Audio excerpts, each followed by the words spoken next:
باب 4 ارزانی حیات، زندگی کی بے قدری۔ باوجود تمام وفاداری اور کام کی لگن کے میں دو باتوں کی وجہ سے کافی حد تک دکھی تھا۔ ایک، انگریز بہادر کا ترجیحی سلوک، جس سے ایک ہی رینک کے گورے اور کالے افسر کے مابین ایک بہت بڑی خلیج اور جانبدارانہ سلوک تھا، جس کا شکار میرا ایک دوست اسکواڈرن لیڈر سریندر سنگھ ہوا اور وہ لقمہ اجل ہو گیا۔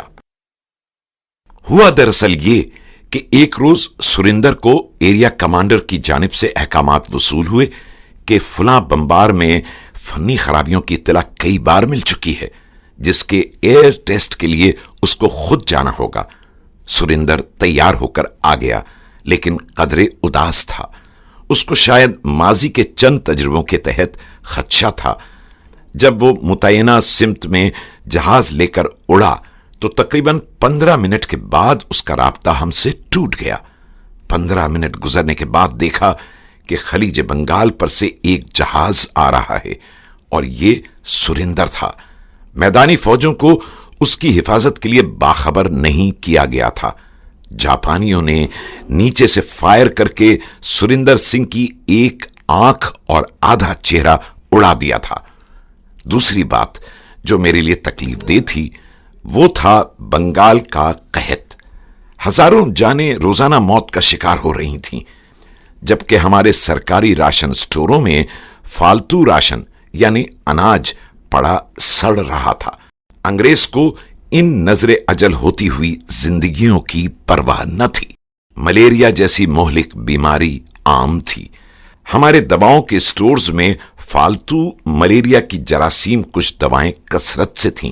کئی پتھر دل انسان نما درندوں نے کنین کی ایک ایک گولی 1 روپے میں فروخت کی اور خوب پیسے بنائے، لیکن مجھے تو ایسے بےکس اور لاچار لوگوں کی حالت پر رحم آیا کرتا تھا۔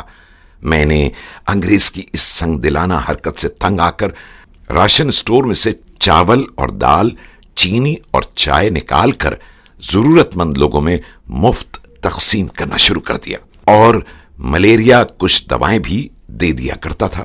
یہ میں بعد میں بتاؤں گا کہ اس عمل کی مجھے کیا قیمت ادا کرنی پڑی، لیکن اس بیان میں صرف یہ بتانا مقصود ہے کہ میں نے زندگی اور اس کی ارزانی یعنی سستے پن کو بہت قریب سے دیکھا۔